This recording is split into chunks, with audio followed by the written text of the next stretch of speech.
How's it going, everyone? Alex here, and today I'm going to be continuing my breakdown of the Rapid Enlightenment.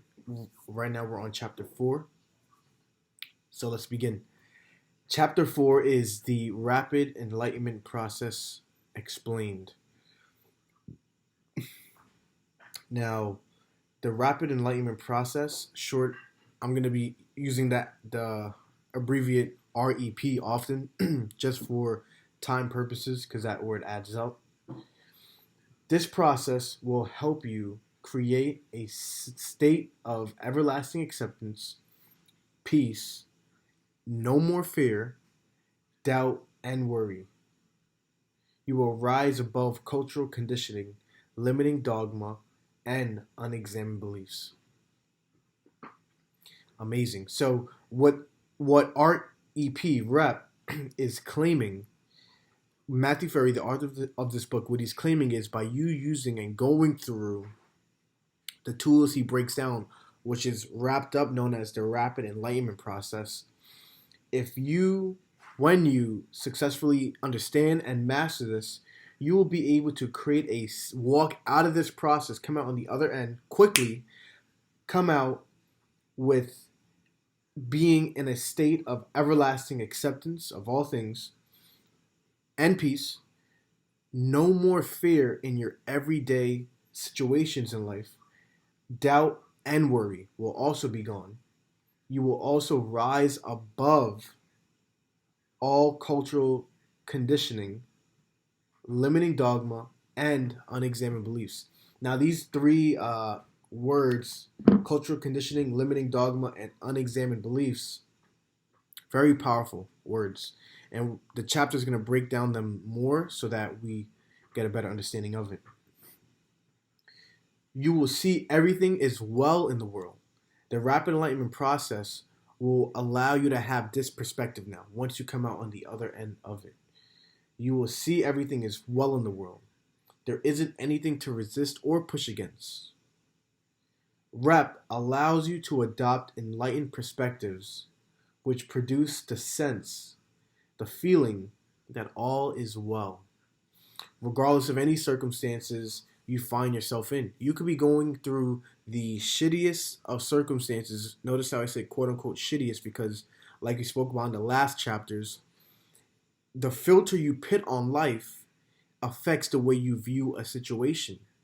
Remember, when something happens to you in life or you get yourself into something, boom, the situation. Black and white. It happened. Something has taken place. What was that? From that point, the way your perspective, your filter on life views the situation will determine whether or not you walk out thinking of it mentally as something in your favor or something that you shouldn't be in or should back out of as soon as possible or resist against. For example, let's say you got to wake up early. One of my things that I'm working on having more acceptance on is waking up early. Let's say you have to wake up early. The act of just waking up when my alarm rings, it's very straightforward. It's very black and white, very easy on paper, the thought of it. Now, for me, it feels like the hardest thing in the world. And for a lot of people as well. Why? If I was applying the thoughts and the systems and the mindset from this book, Quiet Mind, Epic Life, it will tell us that the reason why it feels so difficult for me and for a lot of people is because the situation happens, alarm rings, now it's time to wake up. The perspective and filter in which I view that situation affects my attitude towards moving away or moving towards it. And when I analyze my thoughts, which is another exercise the book Quiet Mind Epic Life teaches you about, is when you analyze your thoughts, you'll be able to tell right away what kind of lens and filter you have. So my drunk monkey, the mind chatter in my head goes, oh, you gotta wake up. Oh, it's time. Oh my gosh. Already? Think about those thoughts. If you had that kind of filter looking at the situation of waking up when an alarm clock rings, why would you want to get up? That's why your filter that you view creates this whole reality. It feels impossible. I'm better at fighting a bear than I am at waking up at 6 in my head because of the realm I place on everything with the filter I see the world, specifically waking up at 6 a.m. Now, let's say if I went through that enlightenment, that rep process, I could shift my perspective on it, saying something like, boom, alarm rings, I have to get up. That's fantastic. Now I can actually enjoy my time being alive while I'm on this earth. How powerful is that? Alarm clock rings, I have to get up now. That's great. This gives me the opportunity to be around other people that I like to surround myself with. That's great. This gives me another opportunity to move towards my vision that I know I'm going to accomplish.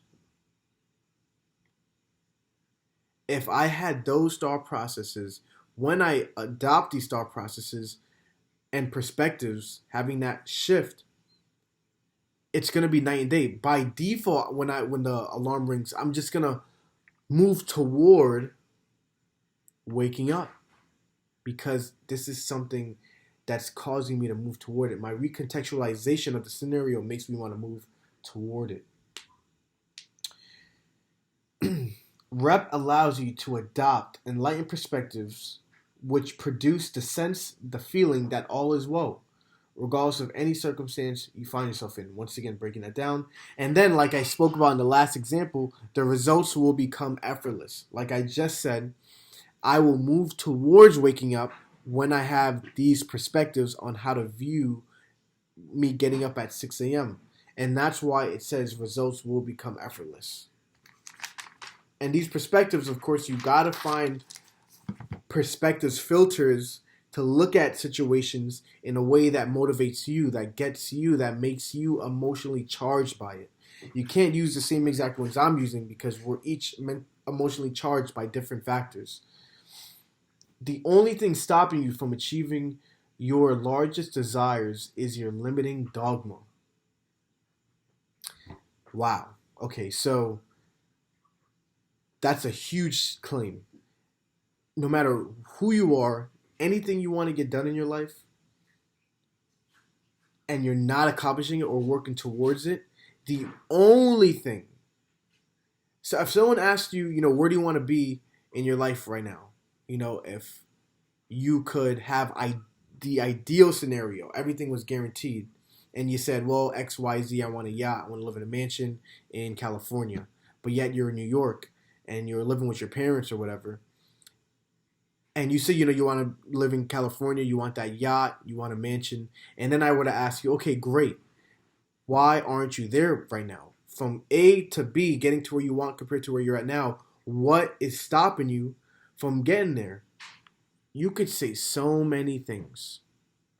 Well, my mom wants me to take care of her when XYZ. I gotta watch my dog. My girlfriend doesn't want to move there. XYZ. All that is smoke and mirrors. According to Quiet Mind Epic Life, the only thing stopping you from achieving your largest desires is your limiting dogma. So that brings the question, limiting dogma. What is that? What is limiting dogma? Limiting dogma creates a paradigm that places an irrelevant ceiling on your success and your self-expression. Limiting dogma creates a paradigm that places an irrelevant ceiling on your success and your self-expression. So deep. Now, just to break things a level further, right? Let's even understand what irrelevant means because I'm big on definitions, and I feel like by breaking down another complex word will allow us to seep in the nectar from such a powerful word, limiting dogma. So now, irrelevant, not connected with. Not connected with. Let's see.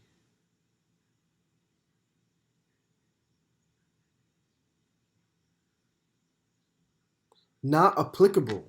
Not relevant, of course. Having no probative value upon any issue in the case. Having no probative value upon any issue in the case. Not applicable or pertinent.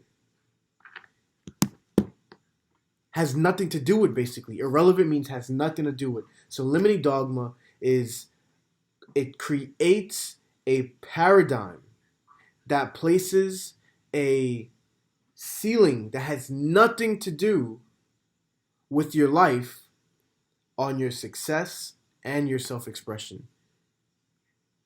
It has nothing to do with your life, yet you place the ceiling on your life that determines how high you get to go in your success and your self-expression based on what you want in life.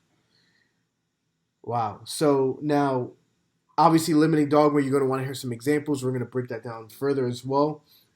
There's no way to prove my beliefs about the world or myself are true. There's no way to prove that my beliefs about the world or my beliefs about myself or yourself are true. Yet, we still believe in them 100%. So these are basically dogmas. That is the definition of dogma, not limiting dogma, dogma. There's no way to prove my beliefs. So dogmas are beliefs. My beliefs about the world, your beliefs about the world, or myself in general, about just everything that pertains to the world, the universe. So there's no way to prove my beliefs, anyone's beliefs about the world or myself are true, but we still believe in them 100%. That's dogma.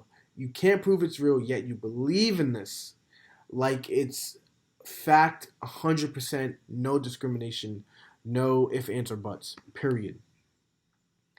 Cultural conditioning, limiting dogma, and unexplained beliefs, they are all holding you back. So the only thing holding you back is your limiting dogma, which covers which branches out under it is cultural conditioning and unexplained beliefs, as well as limiting dogma once again.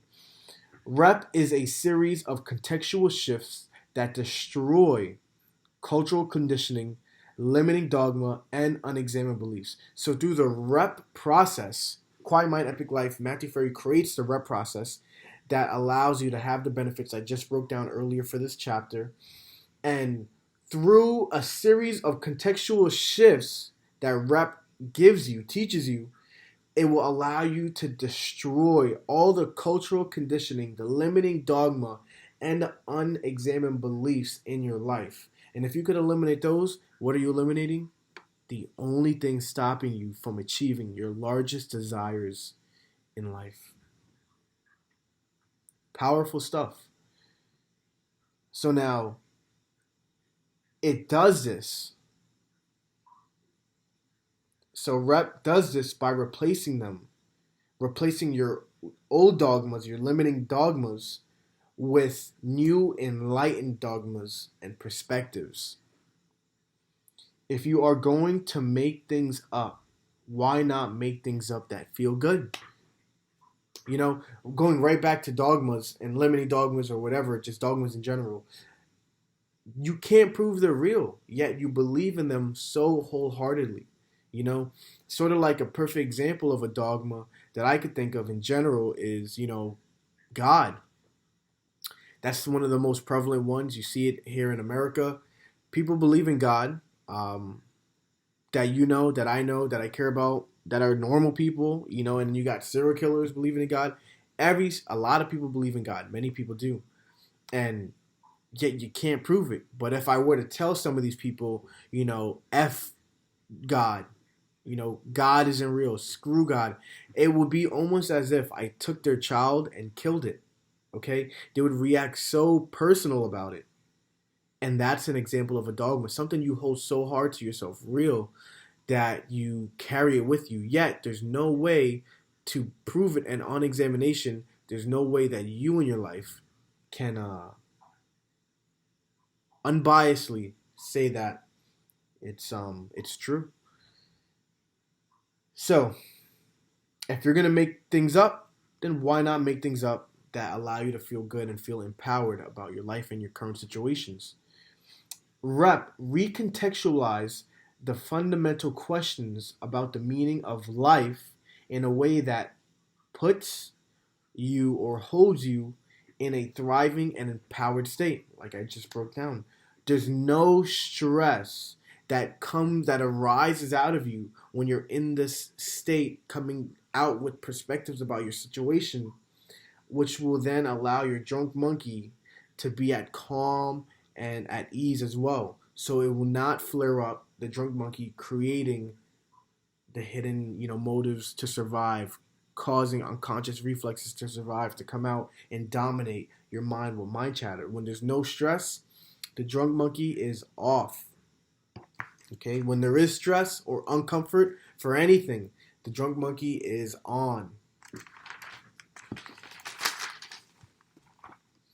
Okay, these learned new contexts will shift you from a limiting, anxiety-filled survival mind to a quiet mind, free mind of any baggage, of any limiting dogmas, which is most important. You're free of that limiting dogma, allowing you to blast through and reach your definitions of success that are subjective to you. Bringing new dogmas and perspectives into the universe and saying it out loud also helps. So instead of just recontextualizing your situation in your head, do it out loud. Talk it through with other people, share with other people. For example, let's say you're out with friends and someone ends up buying you a coffee, like a friend in a group or just a random stranger who was in the line in front of you. You could just say things like, "Thank you so much. I have a track record for getting things for free." Wow. Or how about, "Thank you so much. People enjoy my energy so much they give me gifts often." Okay, that's what's known as an effective dogma. Okay, an enlightened dogma, something that brings strength to your life, an extra boost. It makes you feel good. When you're in your survival mind, right? Your survival mind is the core of all these negative tentacles I talk about. Your drunk monkey, hidden most to survive, as well as your unconscious reflexes and your limiting dogmas. These all come from your survival mind, which is the mind all humans have and share. Not to be confused with your conscious mind. Yeah. So now, when you go through the rapid enlightenment process, you come out on the other end of this diamond. So it's like an hourglass. There's a diagram. And the top end of the glass, the triangle, says it's known as the quiet mind. And in the quiet mind, you have enlightened dogmas, an enlightened perspective and contextual shifts on scenarios in your life, allowing you to not have your drunk monkey arise. And you do this through producing enlightened perspectives with the rep process.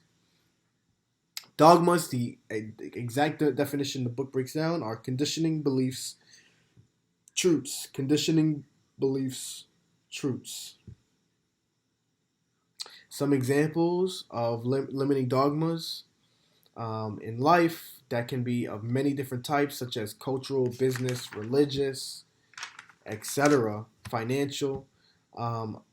Cultural example would be men work and women raise the babies. Women need to wear makeup for all the ladies out there, right? Cultural dogma. You have to wake up early to be successful. That's a business dogma. That can't be proven, okay? That's just something people do, and we don't know if it's true or not. We just know a lot of people do it. Poor people are lazy. That's a money dogma, okay? There is no God. That's a religious dogma. There is a God. That's a religious dogma.